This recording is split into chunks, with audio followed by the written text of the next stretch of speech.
Nripen, good morning. Very good morning Vinisha. KPCCയുടെ പുനഃസംഘടനയുമായി ബന്ധപ്പെട്ട എന്തായി, തീരുമാനം വല്ലതുമായോ? KPCC പുനഃസംഘടന അധ്യക്ഷന്മാരൊക്കെ കഴിഞ്ഞ ദിവസങ്ങളിൽ ദില്ലിയിൽ പോകുന്നു, ദില്ലിയിൽ പോയി ചർച്ച നടത്തുന്നു, ഇന്നലെ കൊച്ചിയിൽ ചർച്ച നടത്തുന്നു, ഇന്ന് ആലപ്പുഴയിൽ സമ്മേളിക്കുന്നുണ്ട്. എന്തൊക്കെയാണ് അവസ്ഥ?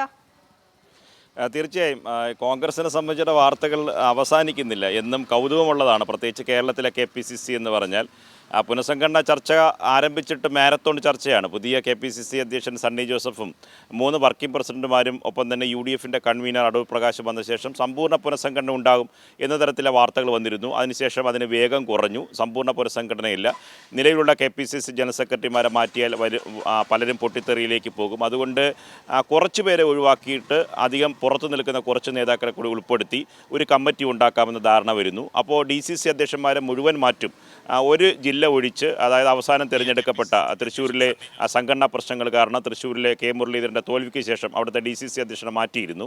അത് കഴിഞ്ഞിട്ട് ബാക്കിയുള്ള 13 DCC അധ്യക്ഷന്മാരെ മാറ്റുമെന്ന അഭിപ്രായം വന്നു. അങ്ങനെ മുന്നോട്ട് പോകുന്ന ഘട്ടത്തിലാണ് DCC അധ്യക്ഷന്മാരെ മാറ്റുന്നത് സംബന്ധിച്ച് തർക്കം ഉടലെടുക്കുന്നത്. എല്ലാവരെയും മാറ്റേണ്ട ആവശ്യമില്ല എന്ന തരത്തിലുള്ള തീരുമാനം വരുന്നു. അതിനുശേഷമാണ് പാലോട് രവിയുടെ വിവാദ പരാമർശമുണ്ടാകുന്നത്. അദ്ദേഹത്തിൻ്റെ ഫോൺ സംഭാഷണം പുറത്തു വരുന്നു. അങ്ങനെ തിരുവനന്തപുരത്ത് DCC താൽക്കാലിക അധ്യക്ഷനായി N ശക്തൻ വരുന്നു.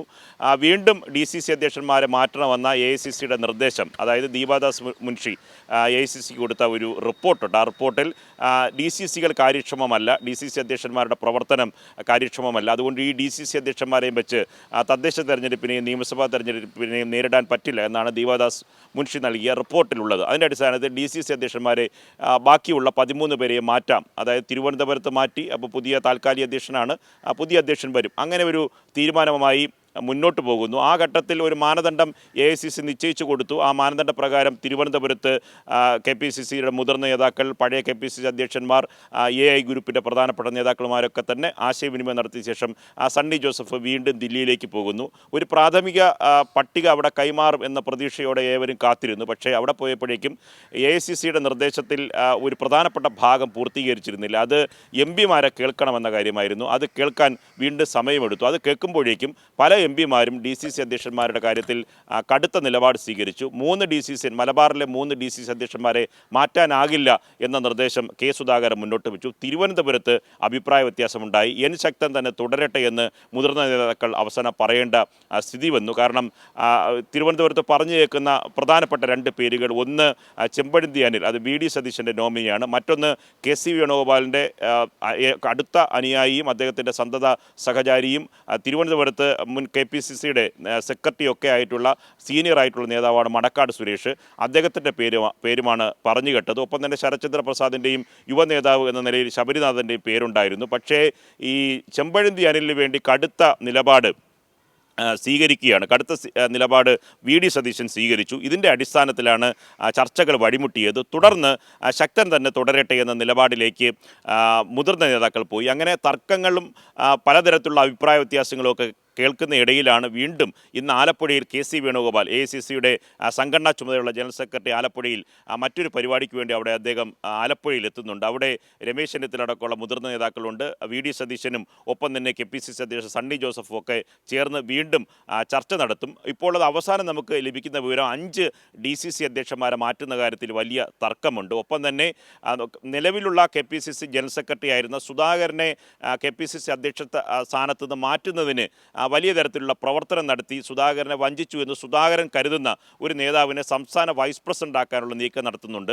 അതിനെതിരെ സുധാകരൻ പൊട്ടിത്തെറിയുടെ വക്കീലാണ്. അങ്ങനെ ഒരു നേതാവിനെ വൈസ് പ്രസിഡന്റായി ഉൾപ്പെടുത്താൻ കഴിയില്ല എന്ന നിലപാട് അദ്ദേഹം സ്വീകരിക്കുന്നു. അങ്ങനെ തർക്കങ്ങളുണ്ട്. തർക്കങ്ങളിൽ സമവായം എത്താനുള്ള സാധ്യത ഇന്ന് ഉണ്ടാകാനുള്ള സാധ്യത കുറവാണ്. എങ്കിലും ഈ പൊട്ടിത്തെറി ഒഴിവാക്കുന്നതിന് വേണ്ടി ഒരു ജംബോ കമ്മിറ്റിയിലേക്ക്, മുല്ലപ്പള്ളി രാമചന്ദ്രൻ്റെ കാലത്ത് ഉണ്ടായിരുന്ന ഒരു ജംബോ കമ്മിറ്റിയുടെ ഘട്ടത്തിലേക്ക് പോകാനുള്ള സാധ്യതയുണ്ട്. KPCC ജനറൽ സെക്രട്ടറിമാരുടെ എണ്ണം കൂടും.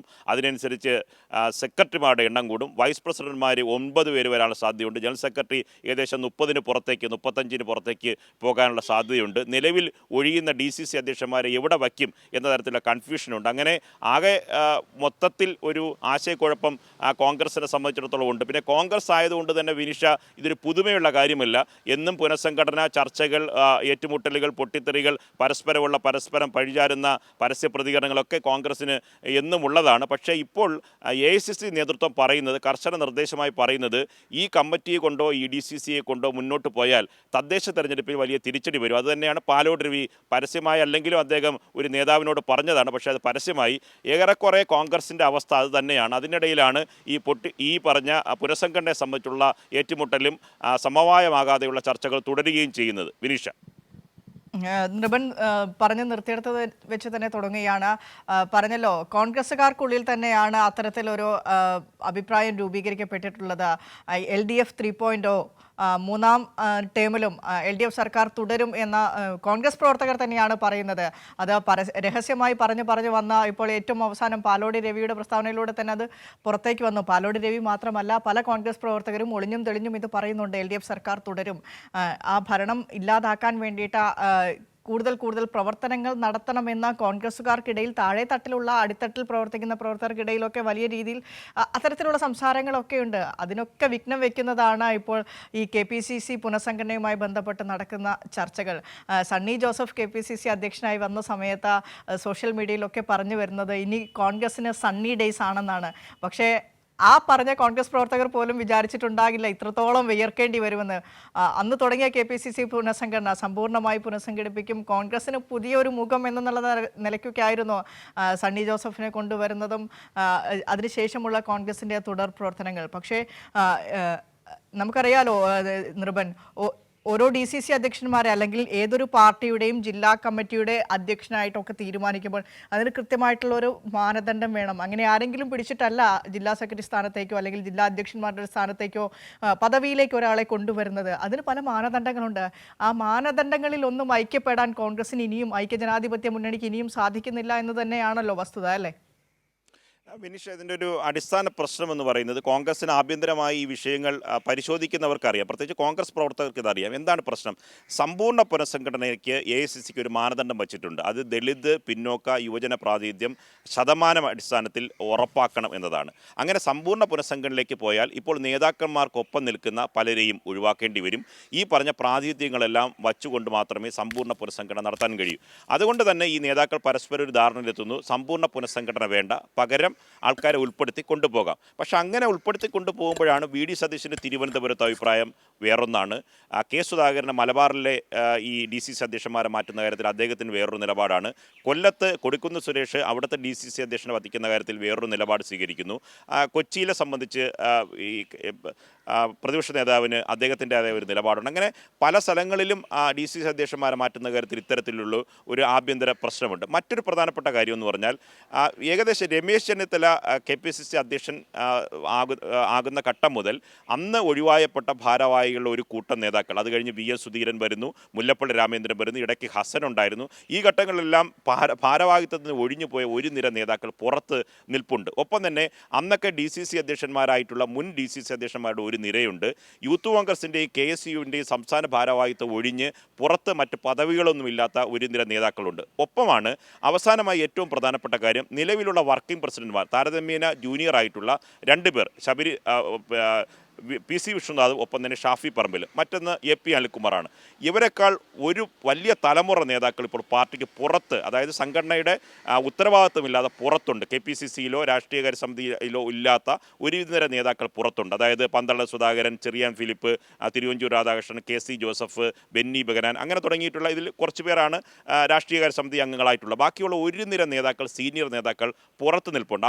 അവരെയൊന്നും ഇനി ഈ പറഞ്ഞ വിഷ്ണുനാഥിൻ്റെയും ഷാഫി പറമ്പിൻ്റെയും താഴെ KPCC ജനറൽ സെക്രട്ടറിമാരായിട്ടോ വയ്ക്കാൻ കഴിയില്ല. അപ്പോൾ അവർക്ക് വേറെ എന്ത് പദവി കൊടുക്കും? അങ്ങനെ അടുത്ത സംബന്ധിച്ച് ഭരണ തുടർച്ച ഉണ്ടാകാത്തതുകൊണ്ട് തന്നെ അവരെ നിയമസഭയിൽ മത്സരിപ്പിച്ച് മന്ത്രിമാരാക്കുകയോ മറ്റ് ചുമതലയിൽ കൊടുക്കാനോ ഒന്നും കഴിയുന്നുമില്ല. അങ്ങനെ കോൺഗ്രസിനെ സംബന്ധിച്ചിടത്തോളം ഈ പദവിയിൽ നിന്ന് പുറത്തു നിൽക്കുന്ന ഒരു നേതാക്കളുടെ ഒരു നിരയുണ്ട്. അതിൽ ഓരോ നേതാക്കളുമായും ബന്ധപ്പെട്ട് നിൽക്കുന്ന അടുത്ത അനുയായികളുണ്ട്. അവരെയെല്ലാം ഇപ്പോൾ ഗ്രൂപ്പില്ല എന്ന് പറയുമ്പോഴും നേതാക്കൾക്ക് ചുറ്റും കൂടുന്ന ഒരു വലിയ വൃന്ദം നേതാക്കളുണ്ട്. അവരെല്ലാം ഉൾപ്പെടുത്തി കൊണ്ടുപോകാൻ കഴിയാത്ത വലിയ പ്രശ്നമുണ്ട്. അത് നേരത്തെ വിനിഷ സൂചിപ്പിച്ചതുപോലെ ഒരു മാനദണ്ഡമില്ല. ആ മാനദണ്ഡം എന്ന് പറയുന്നത് ACC നൽകിയ ഒരു മാനദണ്ഡമാണ്. അത് പാലിക്കണമെങ്കിൽ സമ്പൂർണ്ണ പുനഃസംഘടന വരണം.